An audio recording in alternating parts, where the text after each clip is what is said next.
maganda yung naririnig. Halimbawa, ikaw, religion mo, ikaw mismo ang magsasalita ng stand mo. Kasi kung, halimbawa, kanina, sabi mo, ako ang magsabi, kung sinong religion, mahirap yun. Ang punto ko, kanino mo naringgan, parang yung bawat dito is mayroon silang stand based on the Bible. Hindi nga ako pwede magsabi, Bro Elyon, na ganito ang aral nila, ganito. Elyon, hindi na kailangan sabihin niya kung kanino naringgan. Dahil sasabihin nyo na naman chismis. Oo. Pero alam nyo sa sarili ninyo kung sino yung mga yun. Alam nyo sa mga sarili ninyo.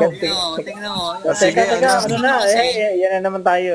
Ano naman? Yan na naman eh. Hindi kasi, yun nga po yung sabi ko. Sa amin, malinaw naman sinabi ni Bro Elyon na sa kanila kahit bakla, maliligtas. As long as hindi ka gumagawa ng karumal-dumal, mahalay sa paningin ng Diyos. Kasi bakla ka na eh, may katutubo ka ng pusong babae. Basta hindi ka lang gumagawa ng kahalayan, mahalay, labag sa aral na sinapantayan. So, ibig sabihin, Bro Elyon, sa inyo, may aral na katutubong kasarian yung bagiging bakla. Nung unang panahon pa naman din naman may mga bakla na. Diba? O diba, ang sabi ng Biblia, sa labas, Diyos ang umahatol. Hindi natin dati. Oo, may mga bakla nung araw, kaya nga may Sodom at Gomorra eh. Baka ma-restrict yung ano ni Sis Che. Siguro mas maganda, ibang topic para humira yung topic. Kung magsalita ng ganun, bawal pala. Bawal yun sa TikTok. Bawal yun sa TikTok.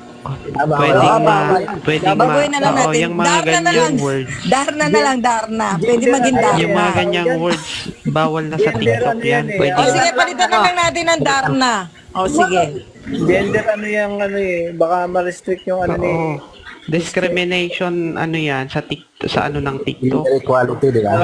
Pwedeng ma-restrict yung account ng host. Ngayon lang ako nakipag-diskusyon hindi talaga ako nakikipag-diskusyon.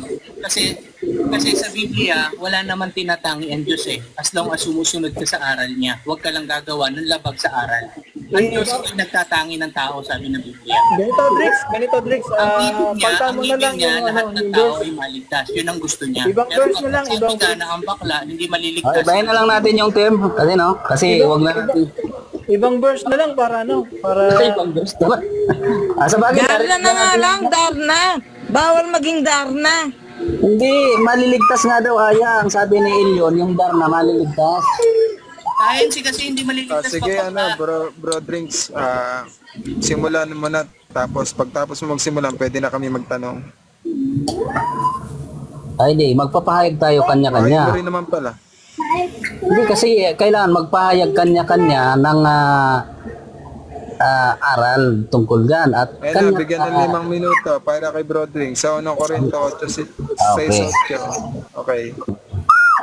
So maliwanag din, kasi ang Diyos kasi nagbigay ng mga panuntunan, kung paano tayo maliligtas at susunod tayo sa mga utos niya, So isa diyan na pinagbawal ng Diyos yung pagiging ganyan.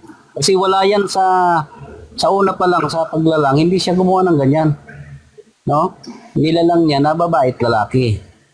So, ibig sabihin, sa kaisipan ng Diyos, wala yung ganyang kasarian. So, saan ba bunga yung ganyang mga uri? Ang sabi ng Biblia, ginawa ng Diyos ang lahat na mabuti. Mabuti. So, walang ganyan. Nung lalangin kasi ng Diyos, yung Carl, baka ma-restrict yung account niya. Wala tayong binabanggit na hindi maganda, So, kaya nga papalitan natin ng termino, yung mga... Hindi may iwasan niya may magsalita ng hindi maganda, Kuya Carl. So, wala po sa kasarian yung ganyan na nilalang ng Diyos. Ang sabi doon, nilalang ng Diyos ang mga bagay at nakita niya, napakabuti. So, napakabuti. Ang nandun? Wala po yun yung sinasabi doon na Darna. So, ibig sabihin,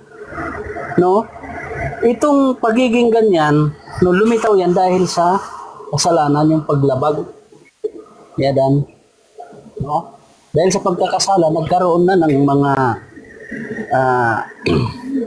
iba-iba na may mga sakit, namamatay. So, yan ang naging bunga.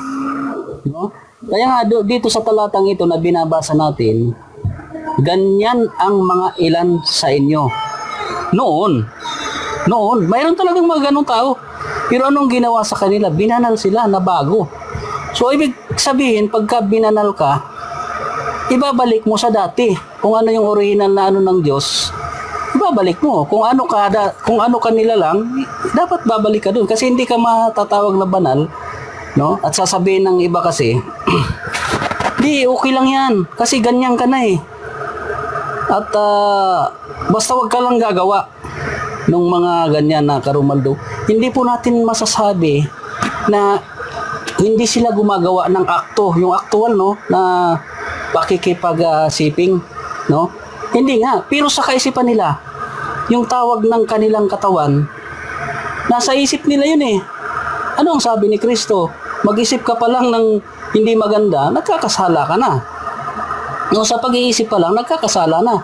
Yung puso at damdamin ng mga ganyang tao, no? Hindi ito sa hinahamak natin sila at ito po ay practical, no? Katotohanan lang tayo. Yung kanilang isip, yung hinahangad nila, katulad ng halimbawa, lalaki, ang hinahangad mo pag nakakakita ka ng maganda, no, eh nagagandahan ka sa babae. Itong mga ganitong tao, pag nakakita ito, na-attract rin sila. So, ibig sabihin, katulad ng sabi ni Brother Elion kanina, wag lang silang gagawa. No, yung actual na pakikipag-siping. Oo, hindi nga sila gumagawa ng ganun. Eh, paano yung puso nila? Kung hindi sila magbago, ganun pa rin sila, darna pa rin. Ay, mayroon ng iba, makakita lang ng tumitili ka agad eh. Oh.